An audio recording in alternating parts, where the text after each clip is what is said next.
the research paper Why is Productivity Slowing Down, published in the Journal of Economic Literature, examines potential explanations for the fall in productivity in advanced economies after 2005 compared to the previous decades. They use the following logarithmic function of change in output per worker to examine the potential causes for this fall in productivity.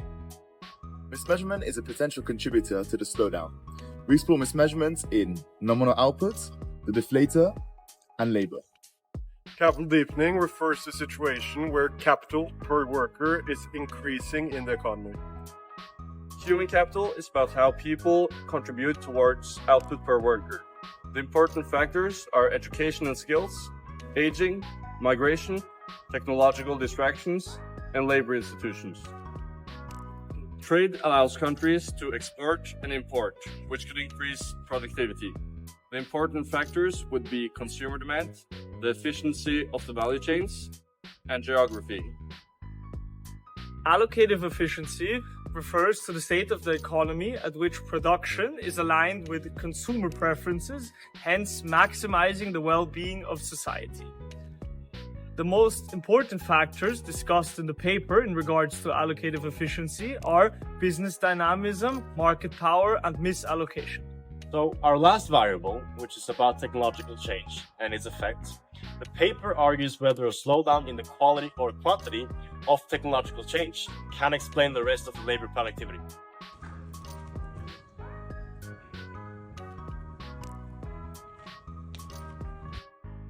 When talking about capital deepening, we find out that capital deepening accounts for 45% of the total slowdown in productivity, and it is divided into two equal parts: cyclical trends and structural changes.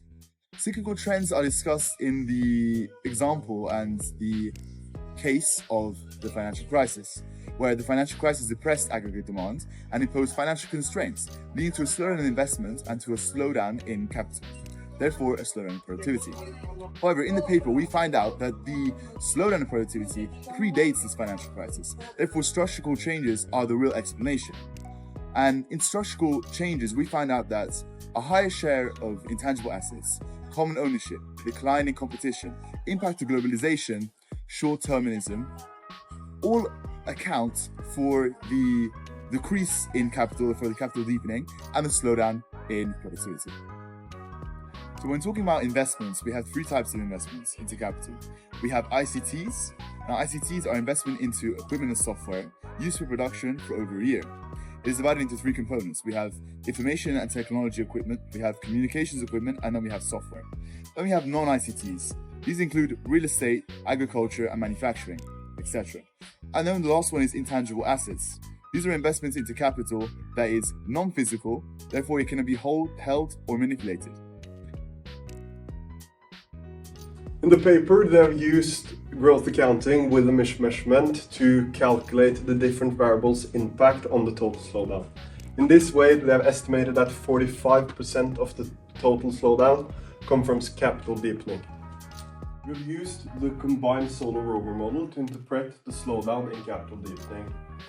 We've used this model because a continuous technological growth allows a continuous capital growth, not a steady state, whereas the growth in capital is zero. In the graph here, we see that a reduction in investment leads to a reduction in the growth rate of output per person and reduces labor productivity. So let's take the fishing out hypothesis first. The 2016 Gordon article from the paper argues that the past technological changes had much more impact than the recent ones.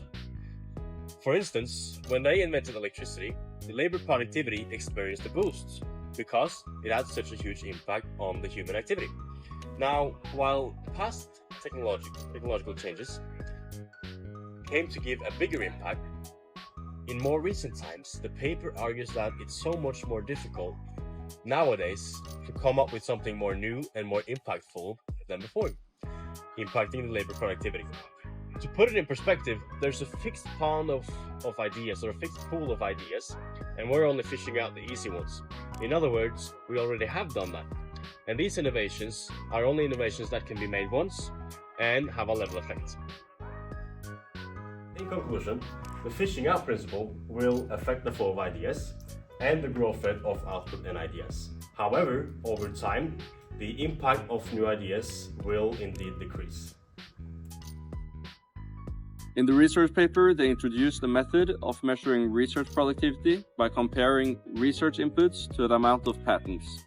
In the US, for several decades, there has been a more or less continuous decline in patents issues, which supports the fishing out principle. In order for the TFP growth to remain stable, you have to increase the research efforts. Research effort can be measured as workers devoted to research, which we find in the growth rate of ideas and in the production function. Since L is a fraction of the total labor force, while we increase the researchers, we decrease the people devoted to production.